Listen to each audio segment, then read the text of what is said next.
It's recycling, made with love via the DG. Guys, go and grab something to snack on and find a chair.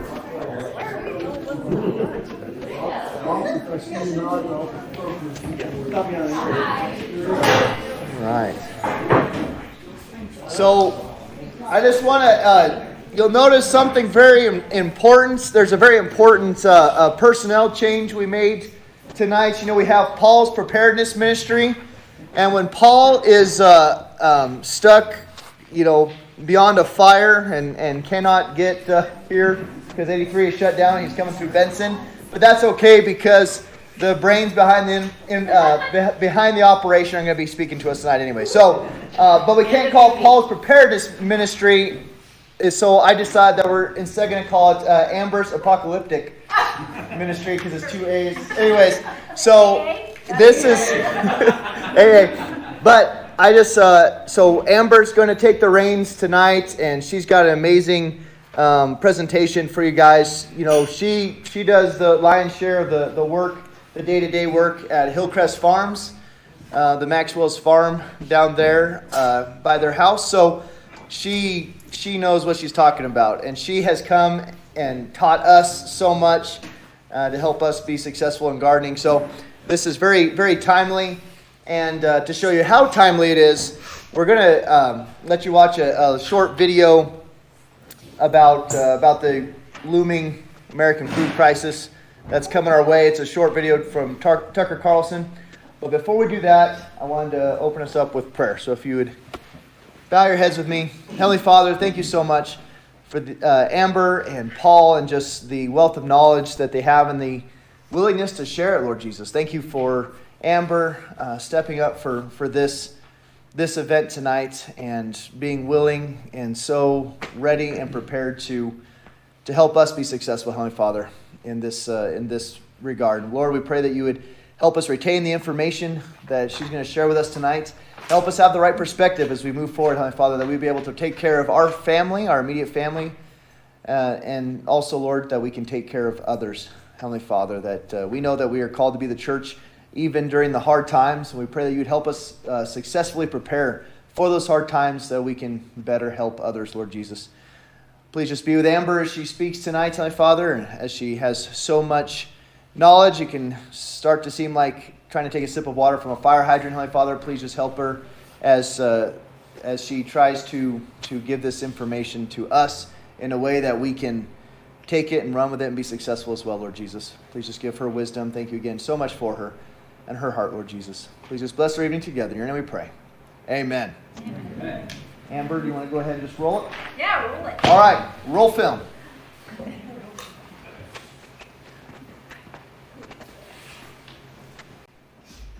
Are bad with money. Not where I wanted to start. Cue commercial. This is straight off YouTube.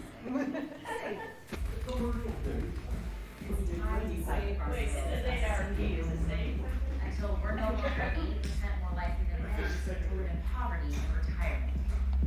Save it. The falsehoods, the feelings of false. Then the fun. Learn how to save for your retirement at WeSaySaveIt.org.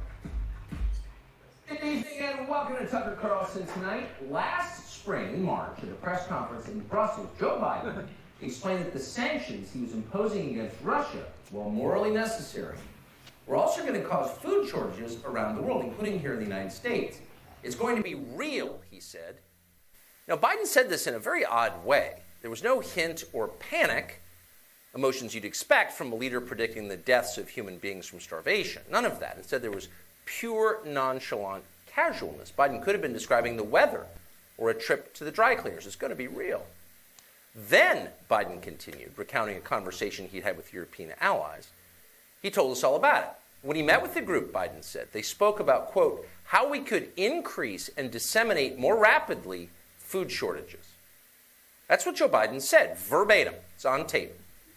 So here you have the President of the United States pledging to increase food shortages at a press conference. Now, that seemed like a newsworthy event, but not a single news organization in this country seemed to notice it happened, nor did the White House correct it. But others were watching, so within days, that clip wound up on social media, and Facebook flagged it immediately as, quote, false news. Now, strictly speaking, that's untrue. There's nothing false about the video. It was entirely real. No one can test that. But apparently, Facebook users were supposed to understand that Joe Biden is senile, and therefore he's not accountable for his own words. Taking Joe Biden literally qualifies as, quote, misinformation. Now, we'll leave that whole episode for you to assess. We can't know what Joe Biden was thinking, if anything, when he uttered those words in Brussels. We can only tell you what happened afterward. Strange disasters began to beset food processors all over the United States. In April, the next month, the headquarters of one of this country's largest organic food distributors was destroyed in a fire, cause unknown. The next month, in a single week actually, 2 separate private plane crashes took out 2 separate food processing centers. One plane hit a General Mills plant in Georgia. The other plane hit a food plant in Idaho. By the way, back in February, a boiler explosion obliterated a potato processing plant in Oregon, and so on. So even people who aren't given to connecting the dots, who don't think of themselves as conspiracy nuts, began to wonder, is there something here? But no one could tell. The Biden administration had no answers and no way to get to the answers because they had no data. And that's interesting because the Biden administration tracks a lot of things, the things that it cares about, the race and ethnicity and sex life, for example, of every person in America. Do we have enough trans-Pacific Islanders playing woodwinds in major symphonies? How about gay Southeast Asians in long-haul trucking? These are the questions that concern the bean counters in the Biden administration. And yet at the same time, that same administration keeps no real records about the infrastructure of our food supply. Apparently that has never occurred to them. So honestly, we can't really know one way or the other because we don't have a baseline whether something strange is going on with food suppliers. But some days you do wonder. On Saturday, an enormous commercial egg farm in central Connecticut burned to the ground for no obvious reason. Huge fire. At least 20 fire departments responded, fought the blaze for over 8 hours. More than 100,000 chickens died. Now that's a sad story, but what's interesting is that most media companies did not consider it a story at all. Weird, considering egg prices have become an actual problem for most Americans. Egg prices are up more than 100% in many places.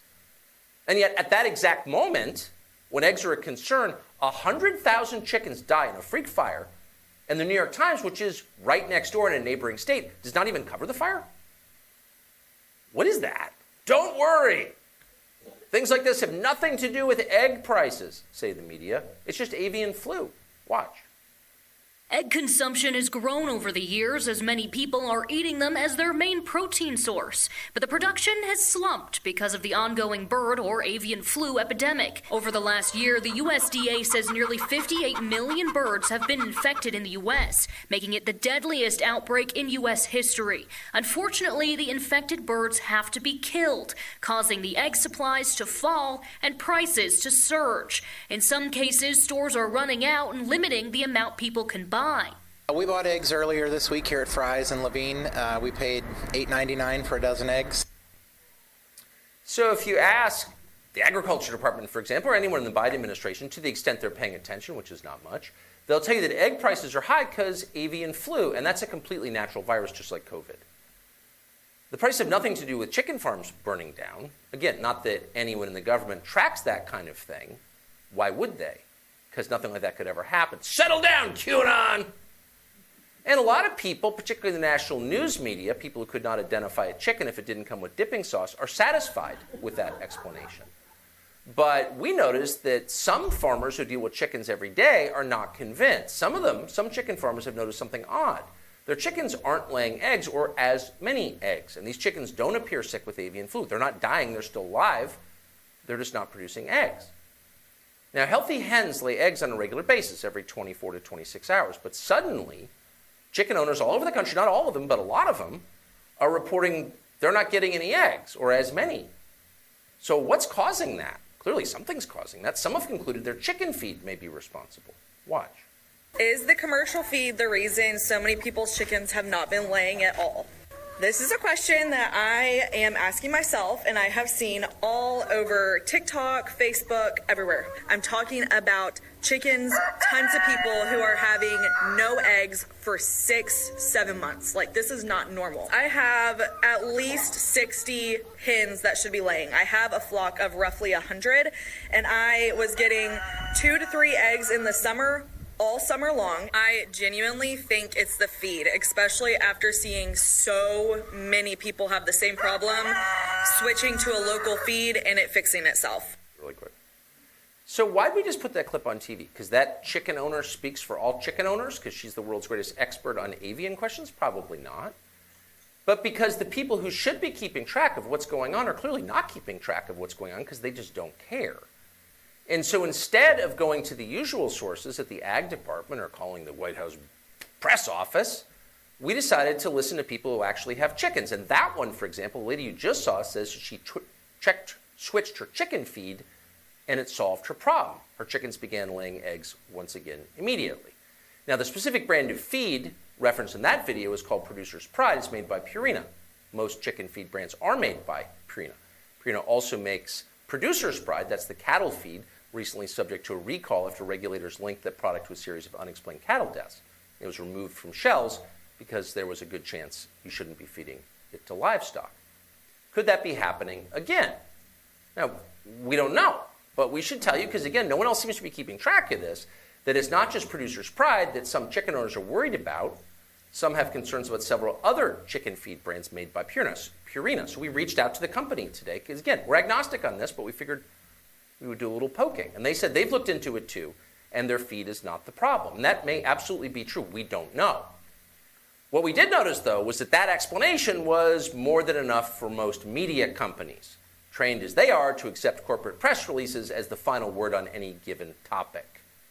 Well, they said it's not a problem, so it's not a problem. We don't think that's the last word. Again, we can't tell you for certain either way. But we do know, and here's really the point, that America's food supply is one of those topics it's worth being a little paranoid about.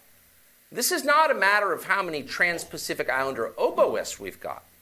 This is a matter of national survival, of food, the question on which empires rise and fall. And in this specific case, eggs, poultry, and chicken, avian products, are major sources of protein in the diets of most Americans.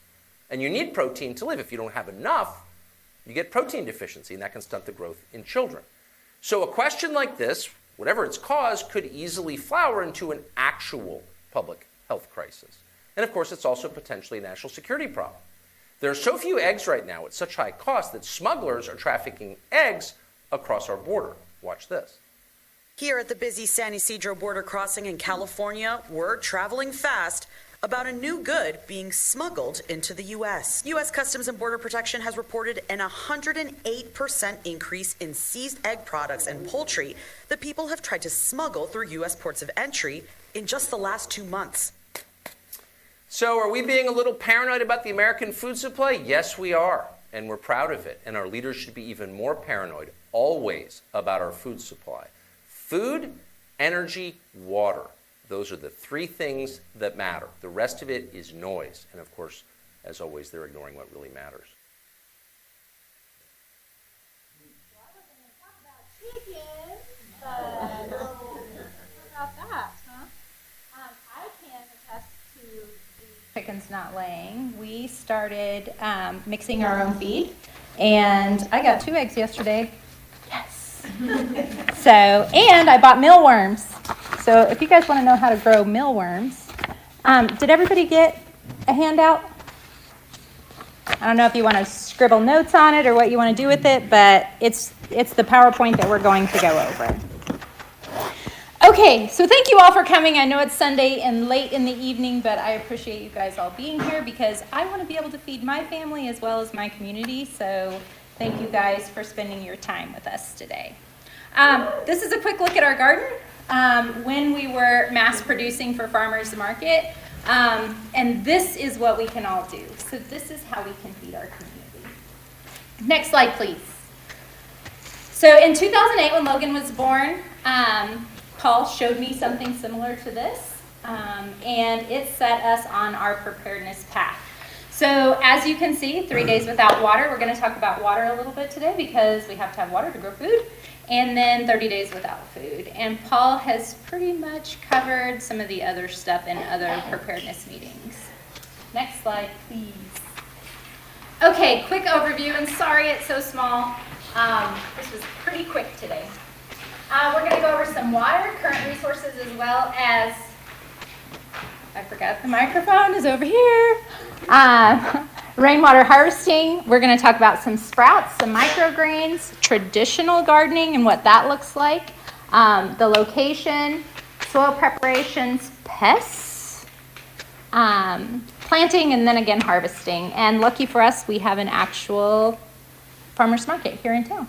So very blessed to have that. Okay, current water sources. So I'm assuming you guys all have a well, right?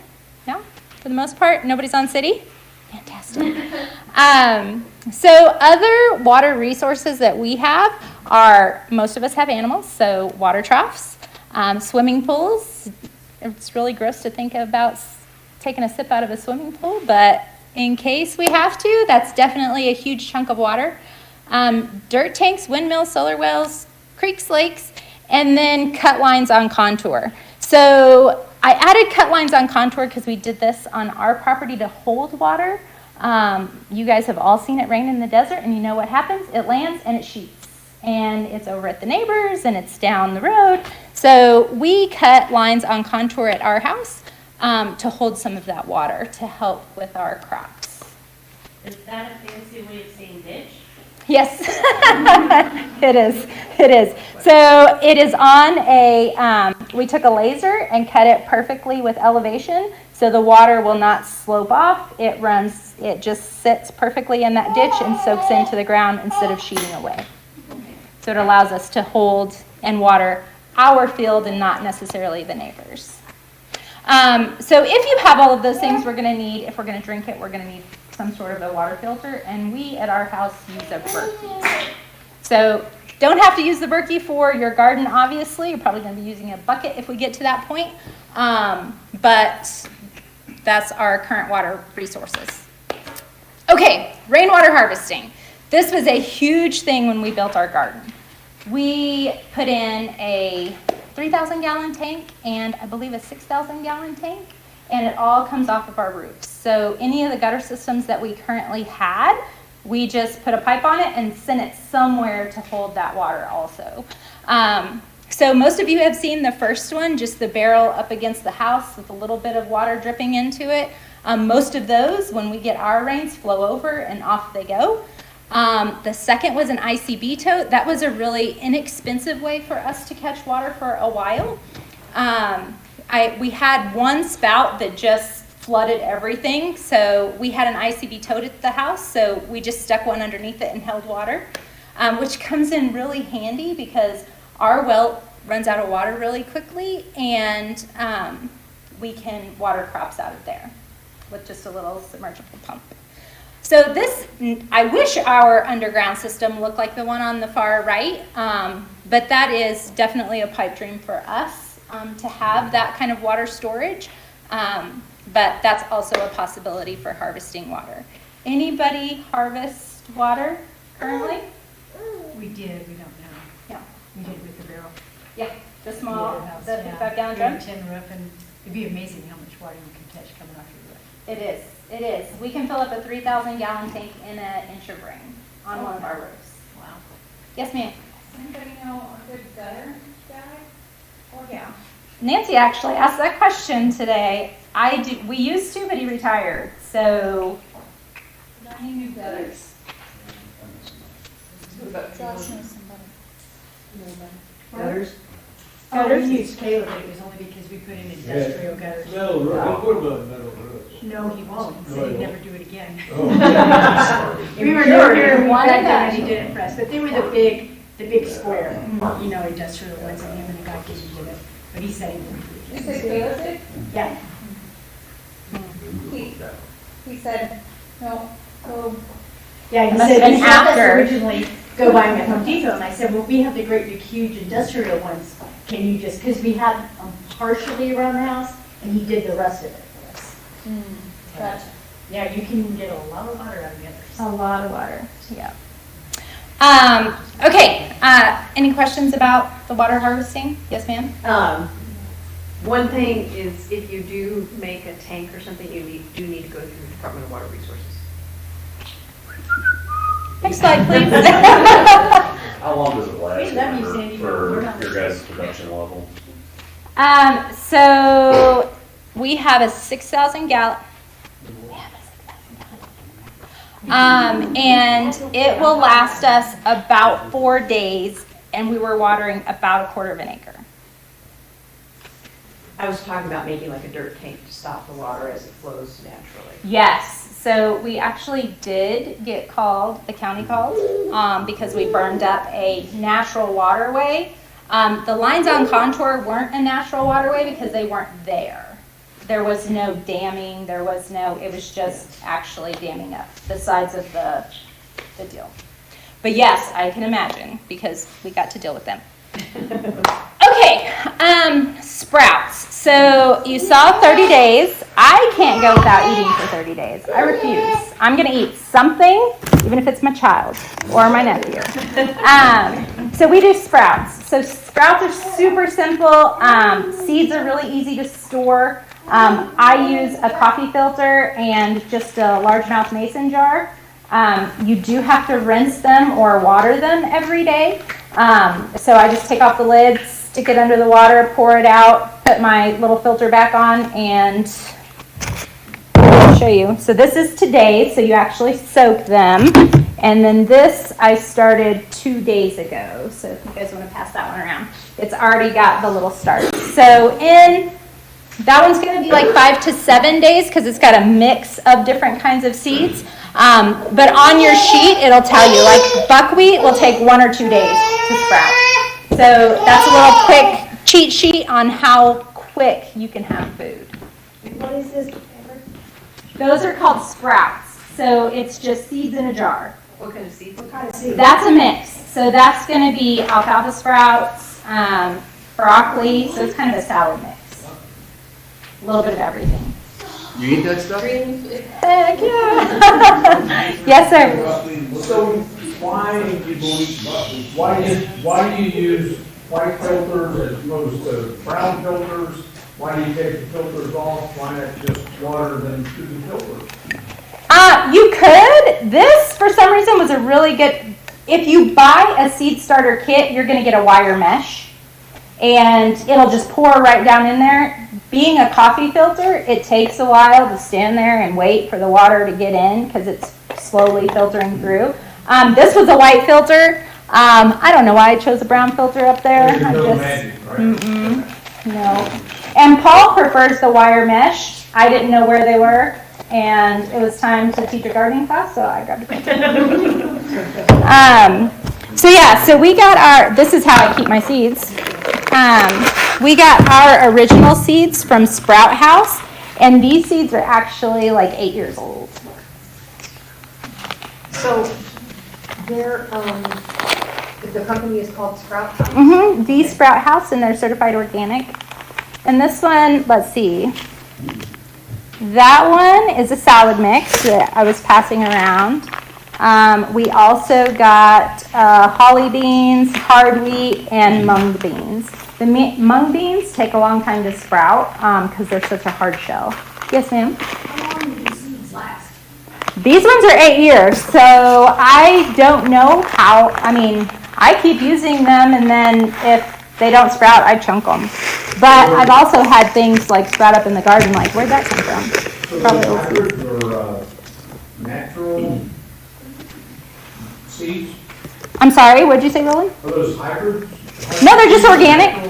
They're just organic, natural seeds. They don't have, so a lot of the stuff we get for the garden is called pelletized, and it has a fertilizer on the outside of them. These are not. These are just raw organic seeds. So you could harvest the seeds and use them again? Sure, if you let them bolt, if you let them go to seed, sure. Because they're organic. Amber, I've heard our daughter-in-law say that seeds will last indefinitely, but your germination rate just keeps going down the older they get. Ah, But they're fine forever. yeah, that makes perfect sense. Do they come in those little packages, or do you separate? No, these ones came in the packages, and I'll pass that So you don't get like 20 pounds and make your own little package? No, I didn't. This was kind of a, hey, let's try sprouting. So yeah, so that is 3 to 5 days, and you could have greens for your, bread sandwich or whatever you're going to have for dinner that day. Okay, so any questions about the sprouts? Super easy, just need a jar and a little bit of water. Rinse it or water it every day. Okay, I'm going to pass these around. The purple one is cabbage. The thick one is sunflower. And the little one is broccoli. Feel free to taste whatever you want to do. These are microgreens. And I'll tell you the difference between microgreens. Microgreens are actually grown in soil. Sprouts only water, microgreens in soil. So there's a bazillion ways on the internet to figure out how to do this stuff. This is the way that we've kind of put together and we like. This is called a 10 by 20 tray. This is actually a big deep tray. Our microgreen trays are just little 1-inch trays. And this one has no holes in it. And this one, this is the sunflower. So if you guys are snacking on sunflower, this is what it looks like. They have about a 1/2 inch to 1 inch of soil in these, and then the seeds on top. And you stack them and put a heavy weight on it until germination, and then after germination, then you pull it off and put it on under your lights. Okay, so this is going to be sunflowers, and then it just goes down through the list. I think I have cabbage again. I can't remember what I plant. Cabbage, broccoli, and then alfalfa. So these are, I wish I would have brought one that has holes in it. You plant in the one with holes, and then the tray on the bottom has no holes, so it'll drip through, and then we just stack them. So when I get home tonight, this is, can you guys all see this? This is about 2 days of growth. Yes, ma'am? Sorry, I was distracted by the Food? Food in my hand. Did you say you're stacking them and growing them? We do. We stack them and press them. So it's kind of acting like soil. So when you plant a seed in soil, you kind of give it a little tap on the top, and it'll germinate underneath the soil. So we're pretending that this top tray is the top soil, pressing down on these seeds to help them germinate. And it's all in the dark. There's no light that hits these yet. Actually, that's not true. You can see a few that have found the light and are coming out. Okay. So what happens after they start growing? Are you harvesting it? So what you have in that bag, that is the end result. So they'll get, like 2-3 inches tall, and I just take the scissors and give it a little haircut and put them in their little bags, and that's what we put in our salads or sandwiches. Will they continue to grow? Nope, one and done. Then you have your chicken fodder. So all the little roots and stuff, then we throw out to the chickens. Do you throw the whole thing? No, I keep the plastic, but the soil. The soil will peel out. Mm-hmm. Yep, it all goes out. So again, 3 days germination. And that's just the seed? Is there any dirt in there? There's soil in the bottom of this one. This one's no dirt, sprouts, and dirt microgreens. What kind of dirt? Just potting soil. Mm-hmm. 7 to 10 days. In 7 to 10 days, I'll start harvesting. Under grow lights. Under grow lights. Mm-hmm. So this is what I was discussing with you earlier at church. This would be good to put in your basement if you had grow lights. Mm-hmm. And circulation. A lot of the big suppliers of microgreens, they have lots of fans and stuff to keep that air circulating around them. Because they will mold. If you're not careful and you let them set in the water, it will mold. So 7 to 10 days, and you'll have a whole tray of microgreens.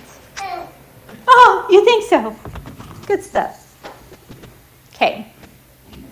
So the sprouts, you eat the seeds too? Yep. Okay. You Yep. eat the whole thing. Sprouts, you eat the whole thing. The seeds will be up underneath. Well, the sunflower seeds kind of fall off. You kind of have to hit them to knock the seeds off of the cotyledon leaves, the 2 leaves. I never harvest them after they have more than the 2 leaves. So I try to catch them before they start growing into an actual plant, because they start kind of tasting a little bit funny. When you trim them, how long will they last in the refrigerator then? A long time. So the sprouts, so just like our salad mix, when we made our salad mix, as long as you get it really dry, if you let them air out a little bit, let them dry and put them in a bag, then once the condensation starts coming off, it keeps them really fresh. If you put them in, I think the sunflowers had a little bit more moisture in them, which was obviously normal because they have a lot bigger stalk on them. But as long as you dry them really well, they'll last 3 to 4 weeks. We actually had people tell us our lettuce at market lasted up to like 6-8 weeks. Yeah. Okay. So in this, I broke it because I didn't want to carry the whole thing. This just keeps the pressure on the top to keep them nice and smashed. Okay, what did I forget? Did I miss anything on that slide? Oh, all the different things that you can grow via microgreens. And there was random stuff on there that I didn't even think of. Cilantro, no way would I grow cilantro, but if you love cilantro, it'd be an awesome microgreen. But yeah, just about anything can be a microgreen. Okay, and they're nutrient dense. So supposedly, I don't have the science behind it, but they say that the nutrients in a broccoli microsprout is the same as eating the head of broccoli, because it takes all the energy to get that broccoli to grow, to flower, but all of that nutrition is confined in the microgreens. So that's what makes them so nutritious. Okay. Traditional gardening. So one thing that I think I really learned about gardening was the seasonal, like eating seasonal. If we eat seasonal, if we get to where we can't go to the market and get a tomato, you're not going to have tomatoes in your salad in the winter. That just doesn't work. You'd have to have a greenhouse. You'd have to have, something to grow those tomatoes. So one thing that I really wanted to stress today was the eating seasonally. In the summertime, we had a multitude of different things we could eat. I wasn't good at canning. I have since found people that are good at canning. So hopefully that'll go better for us and we can have different vegetables throughout the year. But seasonal crops means seasonal eating. In-ground versus container gardening, I have both. I have the little raised beds. Those are more of my, I have the walking onions in there. I have the multiplier onions in there. We put strawberries in there. Those, that's kind of what I use my raised beds for. The actual garden beds that are in the ground is everything else. We put everything else in there. The things that I'm going to be working with and it's going to stay in that soil, I put in my raised beds. How long did it take you to get that dirt bed how you wanted it? The ground? Yeah, if I just dig up my ground and put some seeds in there, they probably wouldn't grow. Okay, so what we did is Tank's Green Stuff in Tucson. We ordered a truckload of compost. Oh, wow. It was called their something fines. So it wasn't their compost, but it was like the bigger chunks. So it would go ahead and break down. Yes, so that's what we did. So we did just our regular dirt, and then we mixed in a little bit of compost. And then since then, we add pelletized chicken manure. I don't know that that's up there. So yeah, it wasn't long, because as soon as we planted and started watering, the worms, I don't know where they came from, but we had worms galore. Vegetable garden versus flower garden or herb garden. I know in a confined space, like we have a courtyard, courtyards are better for the herb gardens because you get your big pretty bushes and it smells good and all of those things. I wouldn't recommend a flower garden, herb garden out with all of the rest of this stuff for us, because that's stuff that I'm going to regularly, and it's right out my door, so I can grab basil, oregano, whatever. And our garden is a ways away. So if I'm going to get carrots, then I'm probably going to go get carrots and feed the horses and, all the other things. Family versus, I think it said market, gardening. So we did market gardening because we wanted to go to the farmers market and supply for friends and locals. Why that looks different is we would have 7 big rows of lettuce in succession. So every single week we were planting 180 lettuce plants. So that was every single week, and then that meant we were harvesting every single week. Now, family planting is going to be the same because you still want to do the succession planting because you don't want all of your lettuce to be there and gone. Which is really, for me, was really hard in the beginning because I wanted to plant it all and I wanted it to be able to harvest when I was ready for it. Gardening doesn't work that way. It's a constant mindset of what am I going to eat in 30 days? In carrots' case, 90 days. When am I going to want to eat carrots? So that was a really hard transition for me because, I want it all green and I don't want beds that are tarped. Like, that looks like I'm not doing anything. So family versus market, I would just say would be the quantity that you're wanting to get rid of. However, this community is really, really good at trading. You know what? I have a whole bunch of tomatoes. Oh, great. I have a lot of squash. Let's swap. So we are really lucky to live in a community where the barter system is still alive and well. So succession and then crop rotation. Crop rotation, Paul got so aggravated with me because I wanted my corn to always be right here.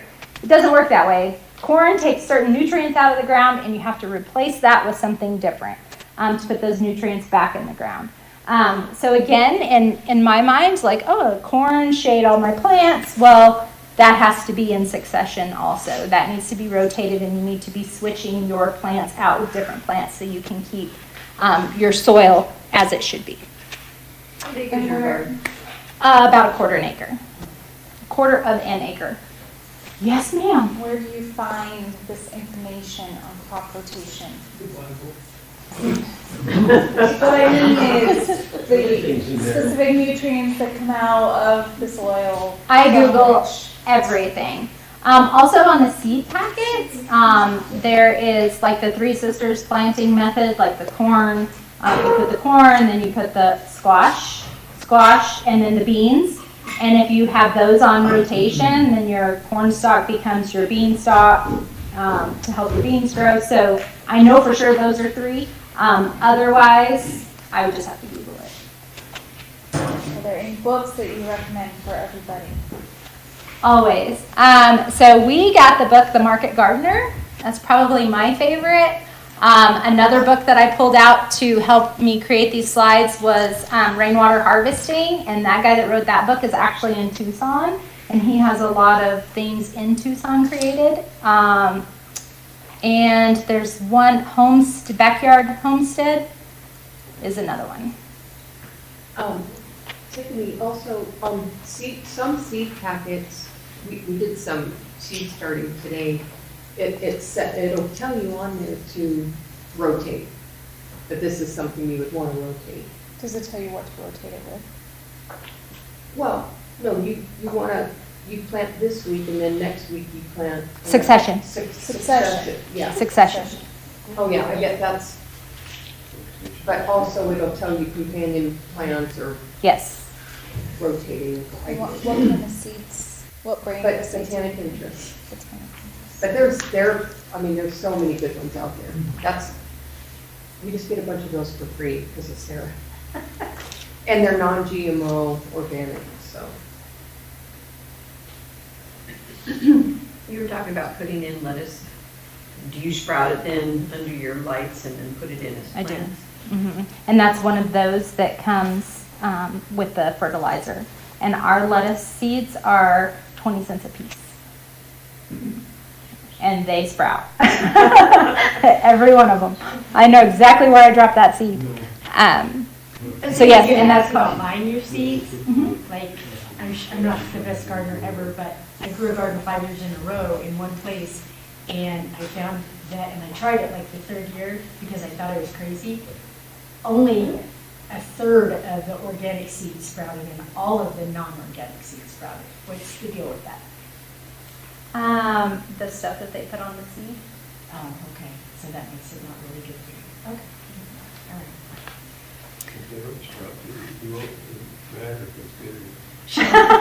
Good point, Dan.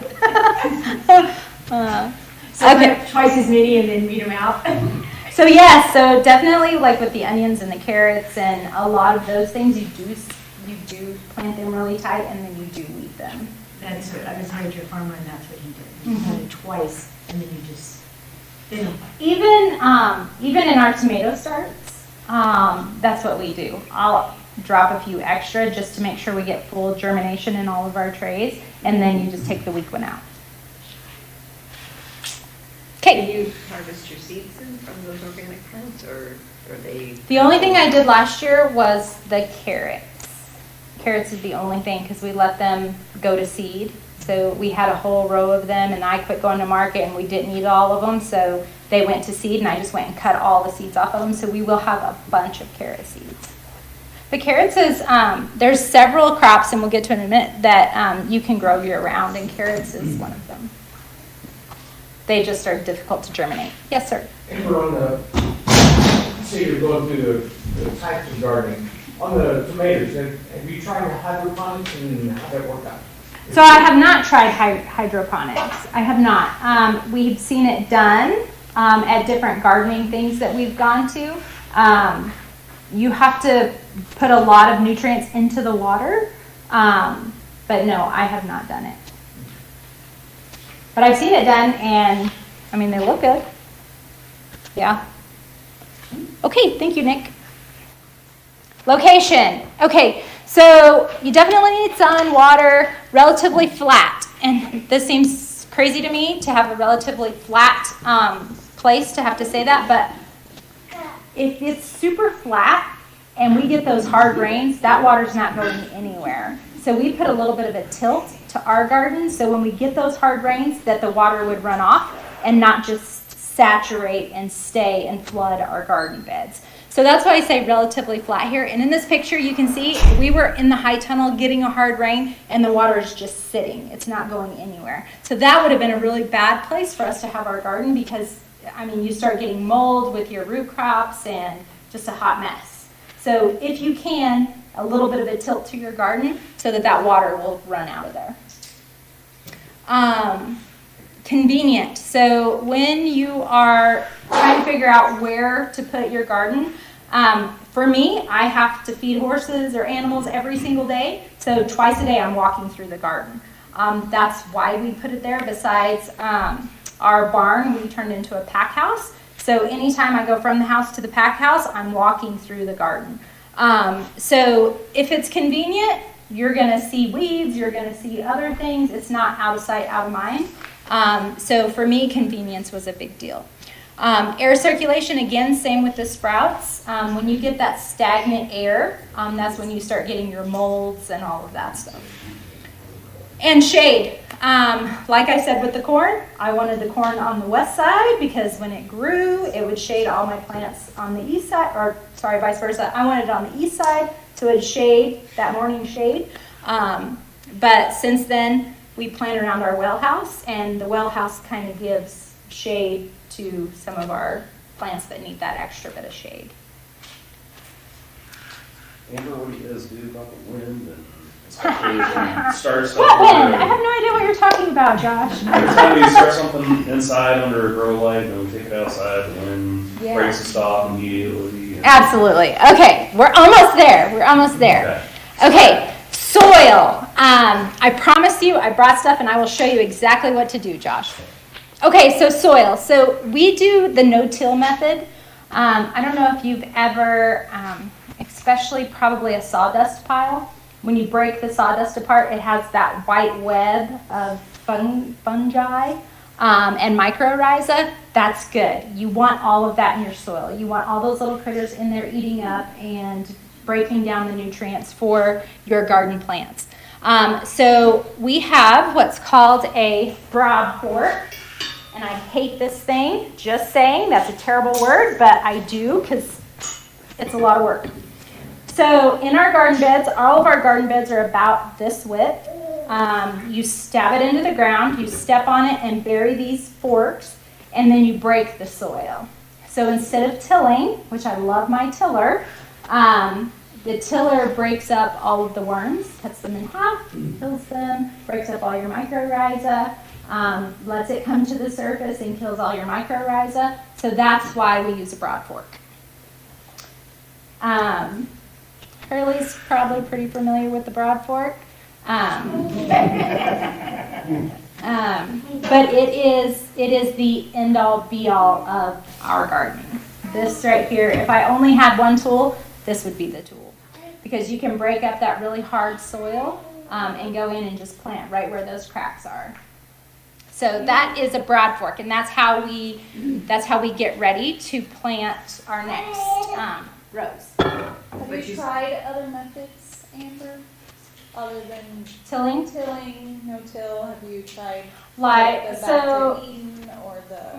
So the back to Eden, we have done in a few water troughs, and that's fine. Back to Eden is where you take like a big chunk of wood, and then you take littler, smaller, and then you plant in your topsoil, and then as it breaks down, you're just adding again and again.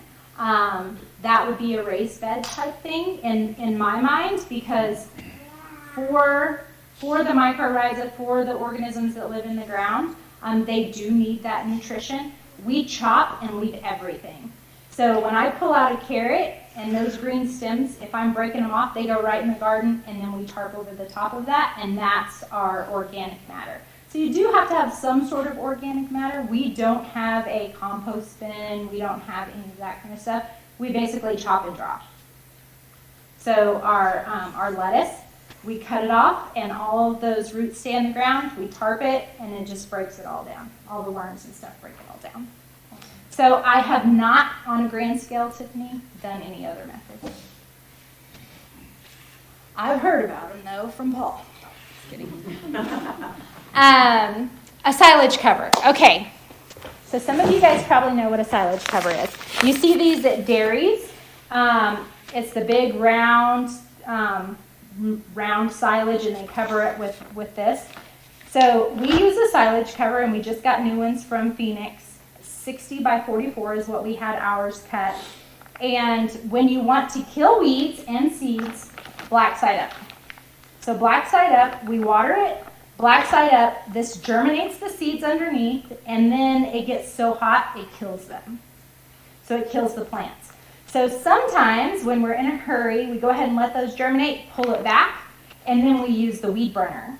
So we get all these little white sprouts that are fixing to turn green, and we just go through with the weed burner and burn them. So we tried to be organic gardeners without spraying and all of that good stuff. So this is how we chose to do that, and how to fight our weeds and Bermuda grass and all of those things. This side is how we protect those new starts, like our carrots. So we would put it this side up, the white side up, or tan side, whatever you want to call that, to germinate our carrots. So it'll get warm enough so it protects them from the wind and all of that stuff, but then it'll also not get so hot that it kills them. And so water permeates? Not in this, no. We have drip that goes underneath all of this. So do you have to cut them, like the piece that you just got, you cut it for your carrot row, or how do you? So we don't cut ours. So it comes 60 foot long, and then you get to pick the length. Our rows are 44. So ours is 60 by 44, and we just fold it under. So if we just want it on one bed, then we're just folding it under. But we have several of them. So this is our best weed killer. And what's the place? Western Ag. And it's in Tolleson? It's Tolleson. There's a lot of industrial type farm places there. Yeah, do it. Okay. Yes. Yeah, there's also, in Wilcox, there's the Sprinkler World that's over there. That is true. In the old Alco, huh? Yep. And I haven't gone to look at everything they have, but they have a lot of this sort of stuff. Yeah. That would be nice not to have to go so far. Okay. So that's the silage cover. Our fertilizer is the pelletized chicken manure. Soil test. So for us, because we were doing market gardening, we just went ahead and had a soil test done to figure out what we were missing or what we had too much of in our soil. And our soil was very salty. Well, in my mind, I'm like, how the heck do you get rid of salt? One second. We actually flooded it and allowed the salt to soak into the ground. So that's how we were able to get rid of our salt. But I definitely recommend, especially if you're going to be doing lots of gardening, just get that soil test done. You send it to Phoenix. They send you back a whole list of results, what you need, what you don't need. So super handy. Yes, Tiffany? That was you answered it. Where to get it done? Yeah. Soil conservation something. Won't the U of A do that for you also? I don't know. They will, but I've never had it done for them. Yeah. You can do the basic test yourself with the little strips and everything. All that extra stuff. So since you said pH, fireplace ashes. Like we all have fireplaces, we all want to do something with our ashes. They're not necessarily great for our soil. So again, that soil test will tell you if you should be putting your ashes out in your garden or not. Sometimes it could burn them, it gives them too much, too acidic, or if it's not acidic, you could put it on and create the acidity. So there's lots of those like science-based things that you should really research before you just start pouring the fertilizer. Yes, ma'am? I was just gonna say I did a test on watermelon seeds and it burned up my watermelon seeds, so don't use it on that. Yeah, and you don't know. Like for me, like I don't go to the internet for everything. I'm like, oh, let's try this. Oh, why is this not working? Probably because you put 3 years worth of ashes on it. Okay, one of my most favorite pictures, not Paul working, but I mean that's a good one too, is the mushroom. That's how you know you've got good rhizomes and things in your soil, is when you start seeing that natural matter start coming up. So super fun. No, not in your basement. Probably don't want it in your basement. Probably not that kind of mold. So that was super fun. Too bad we can't eat it, right? Next slide, please, sir. Okay, pests. So, Josh, back to your question. This right here is called Agribon. Agribon is a net. It's a net kind of material. And it comes in, I think these are 500 to 1,000 foot rolls. So what we do is we bought these little hoops. These go over our garden beds, and then the Agribon gets draped in the row. So you can see on that far right picture, that's how we protect from the wind. So everything, when it's super windy outside, we're fighting Agribon, tying it up, putting sandbags on it to keep it off. And that's the only way we've been able to protect from the wind. But Agribon also protects from insects because they don't get in there. It protects for the frost, so it'll keep the frost off, and it will cool it down in the summer with an overhead sprinkler. So you really prolong your garden life with these hoops and the Agribon. That was a game changer for us. It doesn't keep the deer out. It probably, or the cows. They chew through ours. Oh my gosh. Where do you buy your hoops? I'm sorry? Where do you buy your hoops? We got these either at Rainflow or Johnny Seed. That's where we did all of our shopping. Did you do Rainflow? Rainflow. Yeah. Johnny Seed also has a lot of nerd charts, if you're into that kind of thing. Nerd charts. They've got some amazing charts. Johnny Seed for the nerd charts. Johnny Seed. Okay, so we went over the silage covers and then the agribon, burning the weeds, and then this. This is a weed cloth, is what I call it.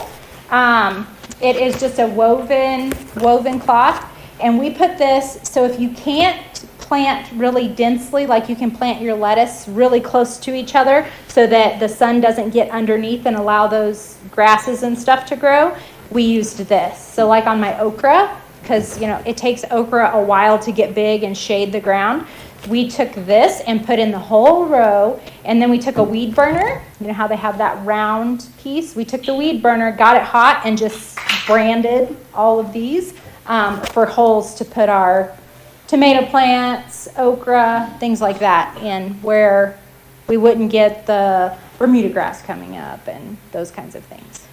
And we just stake these all down with the little metal stakes. And that keeps the Bermuda? Yeah, it'll grow, but it'll grow like out that way, trying to find a way. So when you pull it up, you will have the strings of Bermuda, but it's not full. Mm-hmm. Yeah. So this is another item that we use. Okay, and the wire hoe. This is Paul's most favorite tool. I do not like this tool. So this is a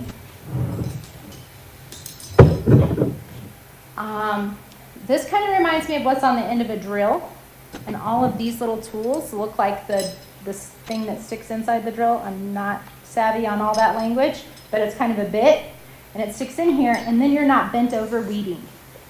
So you just take this and just walk down your garden beds and weed.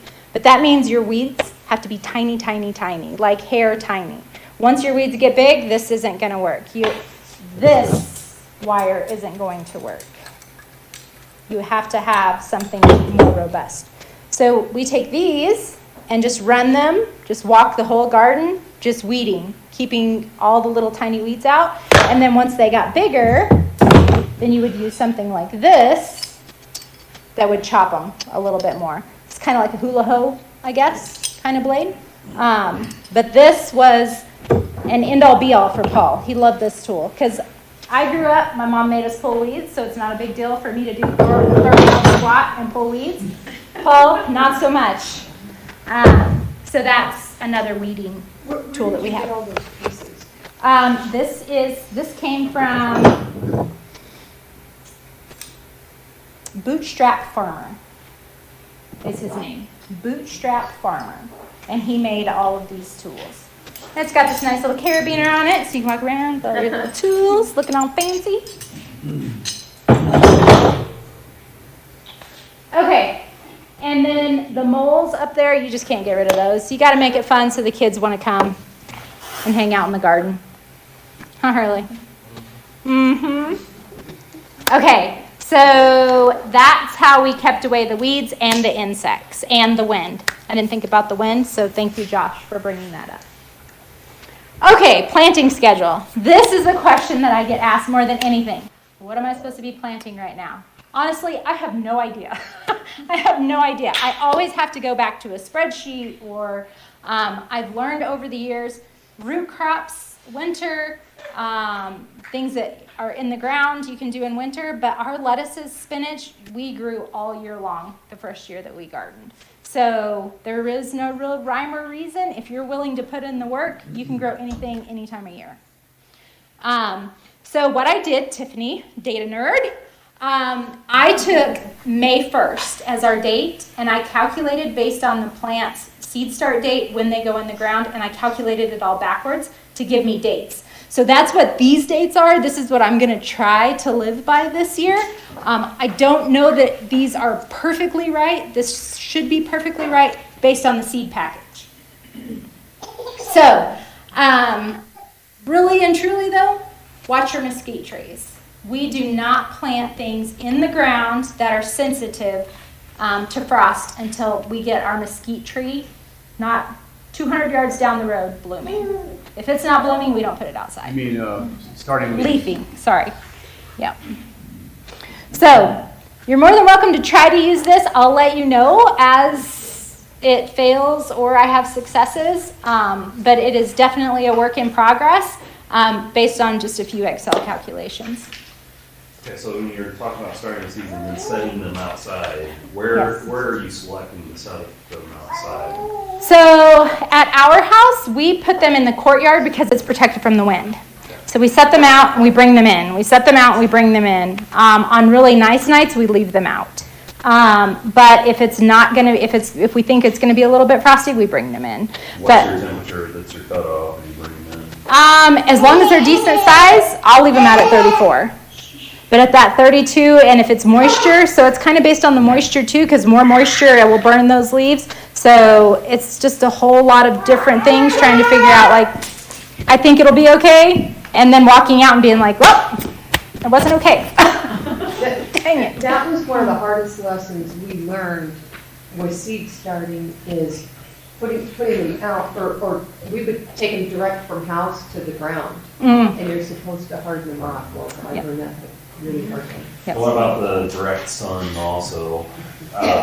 When I've gone to take things outside, just, in the spring, whenever the real hard, dry sun is on, it seems like it kicks their butts pretty fast.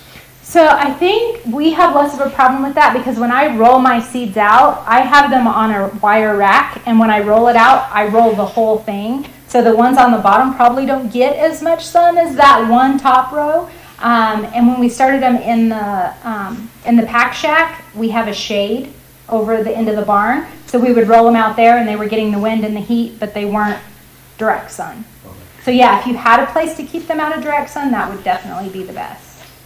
The winds, though, still, like we would pull them, if it got too windy, because they're such little fragile things, we would just pull them back inside. So it is a process. And sometimes I think 2 weeks was kind of what they said for hardening, but sometimes it took us a lot longer to harden them off. When do you know they're good? Like, when can you tell that they're good? Just 2 weeks. If they're able to go out 2 weeks regularly, they're good. If I've had to bring them in a few days, then I would just extend that out. And a lot of it, guys, is just doing it. You're going to fail. We're all going to fail. We're all sinners. When the wind blows, you have to go next door to the neighbor. That's right. Have to ask Kenny for some starts. So I put direct sow on just a few of those things. I would say most of our stuff is probably direct sow. We do not direct sow our lettuce. We direct sow carrots. So I didn't get very far on that list. See, basil we direct sowed. I would say most of it's probably direct sow. Yep. Tomatoes, I've already started tomatoes. But I started tomatoes because I have high hopes for a bumper crop of tomatoes this year because I know a canning person. So we'll see how that goes. But yeah. Okay, next slide. Where did your tomatoes? Huh? Where have you started? Inside? Mm-hmm. In the greenhouse? Mm-hmm. Inside? Inside, in the sunroom. Yeah. His rule of thumb is you don't put anything out like tomatoes, peppers until Memorial Day.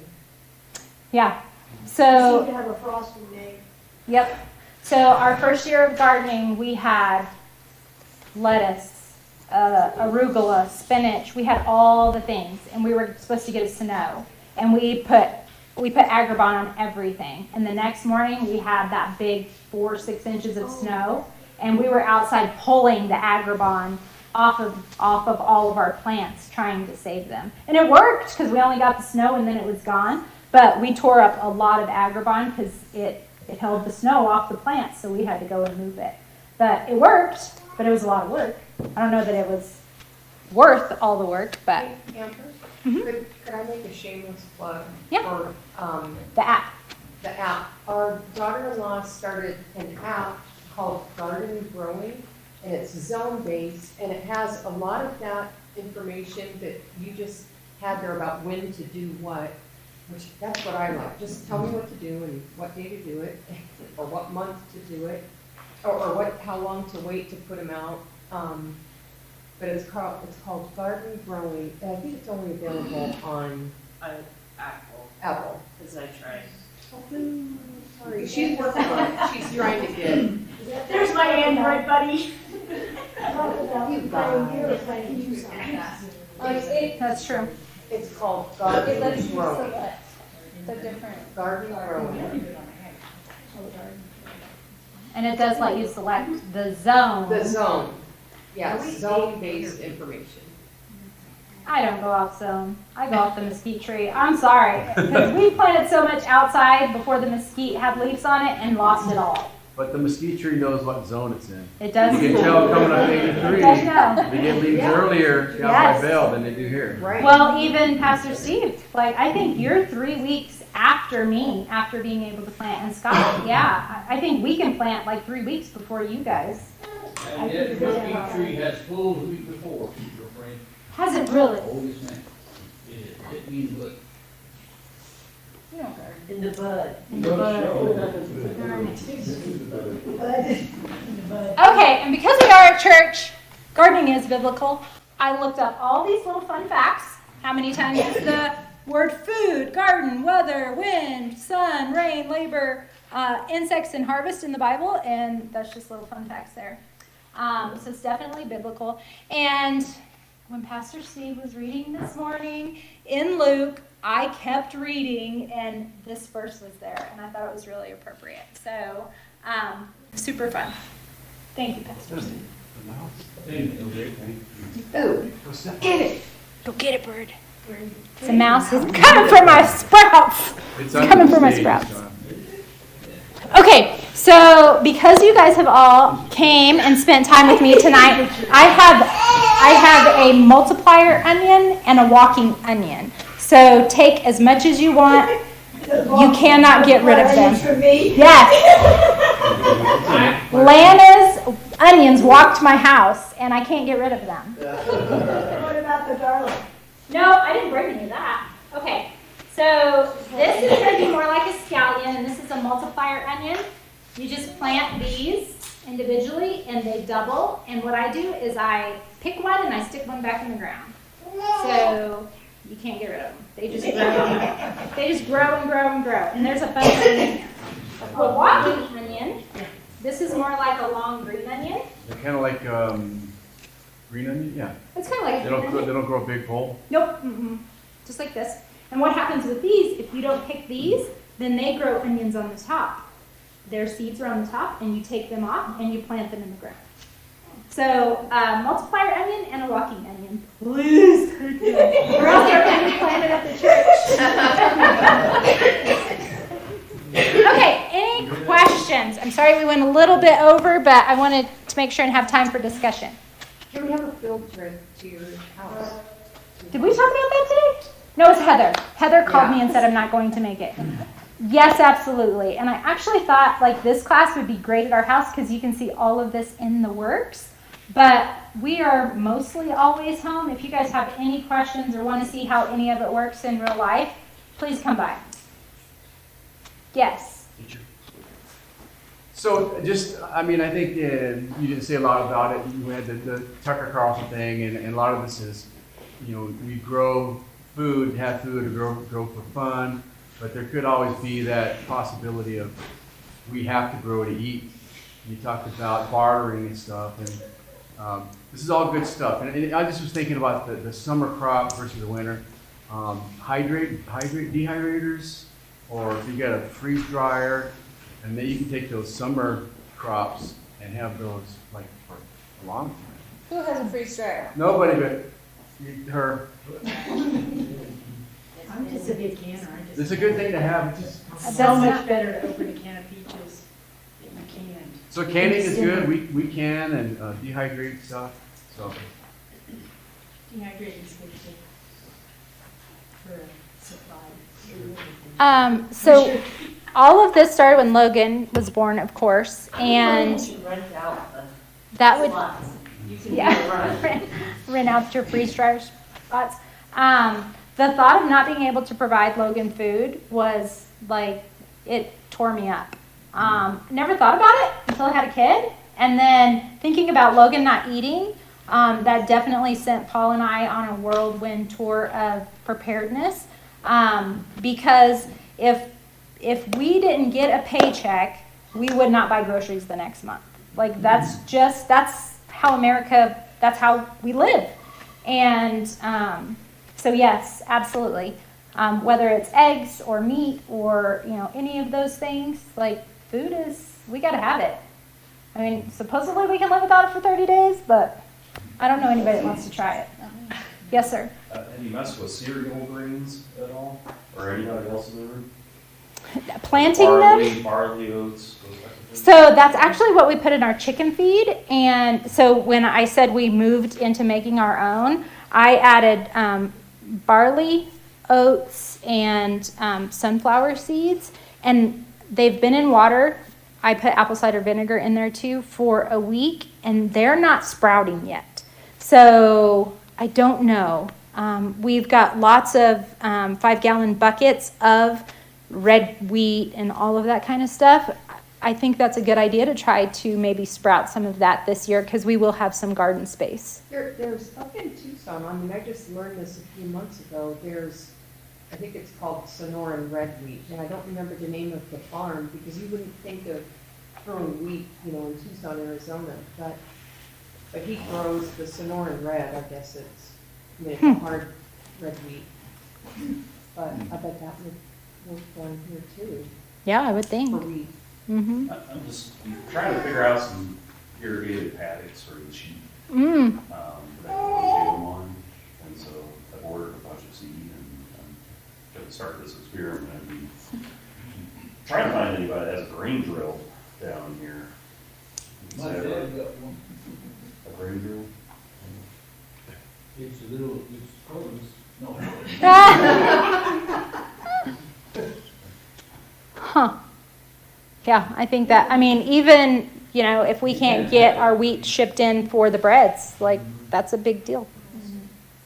Yes? What's the numbers on the last page? What are the numbers beside the food, 122? Oh, that's how many times it's in the Bible, verses in the Bible. That was just for fun, because I was like, this PowerPoint stinks. Give me something else. So yes. That's what those are. Fun facts. Yep. So did he stop to fight the fire, you think? No, he didn't make it to it. Yeah. He ended up going Benson and then coming back. So hopefully he's home. I don't have service, so if not, we'll have to find him, I guess. Okay. Any other questions? Please come visit. We are, text me, call me, whatever. We're happy to help. What do you have covered up now? What do I have? The tarp on? It is silage cover, and it's getting rid of weeds. That's all it's doing right now. So our last freeze busted. I think I replaced 4 valves, our fertigation system, all kinds of things. So I haven't started planting yet because I don't have water. Yes, ma'am. Do you have to replace, are you finding you're having to replace your woven and your tarp fresh every year? No. So this we pull up and you reuse. This, I have a dog that likes to chase mice, and little mice are under it, so I've got quite a few holes in this one. But no, as long as it doesn't get too muddy, it rolls up really easy. We just fold it and roll it and stack it. We did find a rattlesnake in it the first year. I think Hurley found a rattlesnake. It wasn't at this. Yeah. So just be careful because they're stacked up. You're supposed to pick up the other paper?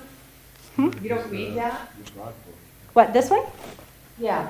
This I put down for the okra and stuff, but then I pull it up so that I can plant something else there. Like it's all off now. You don't have it down. No. I have 2 rows down right now, but nothing's in it. No, it's fine. It would be it's the same as doing this. You're keeping weeds from growing. Okay. Yeah. So when you pull it up, I would water it really good, get it to germinate those seeds, pull it up, and then burn whatever's underneath there. But this, it still has your holes in it, right? Yeah. So you'll probably get some weeds in those. Yeah. So Amber, if we did, really the only reason to pull that one up that you have in your hand, that one is to burn off a little weeds and stuff, but theoretically, you could just, if you could rotate your crop and just plant something else in those new holes, right? Yeah, if you had corn in it, then I would go back in with beans, pole beans, or something like that, so you could use the same holes. You will notice, though, I've noticed when I pull it up, I walk on the bed because this is on there. I'm like, oh, it's fine. We do not walk on our beds. Like, they are off limits. Dogs, kids, like, get off of there, because it just packs down the soil.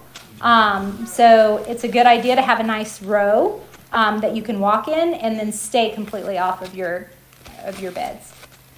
Thank you, Nick. Okay, just two more things that I brought as our irrigation system just has these little valves with drip. So there's some drip if you guys want to look at the drip. The white side goes down because the water comes out of the white side.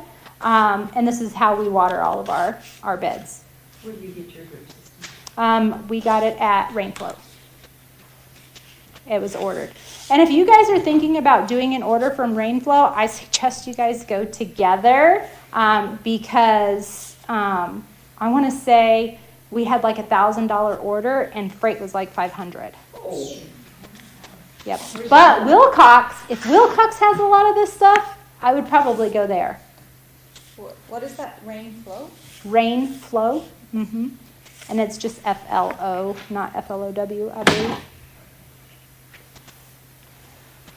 What did I miss, Dave? Because we helped you put in a garden, so. Well, I still have your little hole pokey thing. The thing for poking holes. Putting the valve. It's a brass thing. Yeah.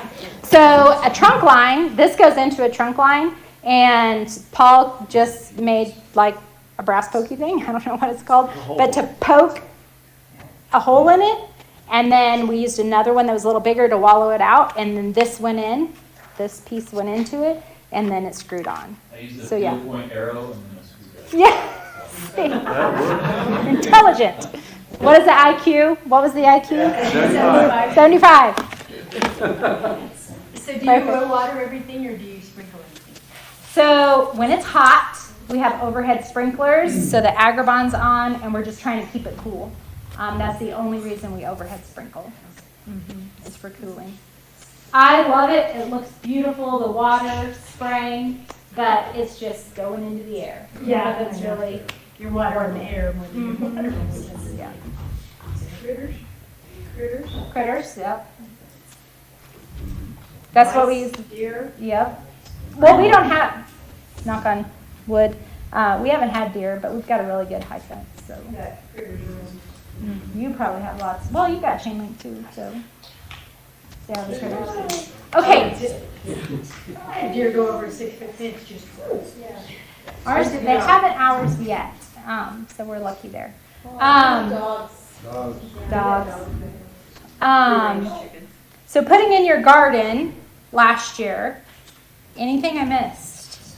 Anything that you were like, yeah, probably won't do that again? Use a backhoe and dig up the hard ground and get started. Way better than a tiller. So I have a BCS tiller, but if it's not sort of moist, then you just bounce. So well, that thing's good for making the rows. It's good for mixing your added fertilizer and stuff, and then making the rows. And we have that. I mean, we're happy to loan that out. That sucker costs us a lot of money. We would love for people to be using it. What it does is it has one wheel on the bottom that throws the dirt in one direction, and then you walk back the other way, and it throws it the other direction. So it actually gives you a row and 2 walking paths. It makes a.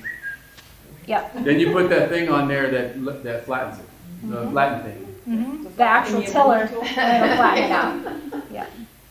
It's like a roller. It's like a dough roller with holes. It is like a dough roller in the back. So it's a tiller that we only use like 2 inches deep, and then the back of it looks like a dough roller, and it just flattens it out and makes a really pretty nice bed. We just appreciated it so much, and I think the way, I was worried about how it was going to work, because our rows were built going downhill, but it drained so good, it worked great, didn't have any issues with extra water. Just fire. Justin and Amanda used it a little bit too. It's pretty good. Do you guys still have your garden space? Yeah. What do you do with your chicken coop? Like, do you have chickens? Right? We move our chickens around. So when there's too much poo going on, we just move their house over, and then they poo in this area. You moved in through your property? Not through the garden, no. So we didn't do it through the garden because in our garden we have plants that are this big and plants that are this big. And chickens do really well with these plants, but they eat all of these plants. So we haven't found a way to keep them. I mean, yes, this would keep them off a little bit, but you know, we've seen them scratching and pecking, and so we just don't turn them out in the garden unless it's completely empty. Like I have garlic in there right now that's planted, and the onions and strawberries, and they do fine with those. Amber and I were brainstorming a chicken tractor hoop system, a movable chicken hoop system. We've seen them where they're stationary, but we need one that's movable so that we can target weeds, whatever. If you That's have what a we're chicken yard that you move around, you call it a chickalator. Chickalator. Chickalator. I like that. What time of year do you plant garlic? October. You missed it. I mean, my garlic's probably like this big right now. So if you had some that was sprouting in your house, you could probably stick them in.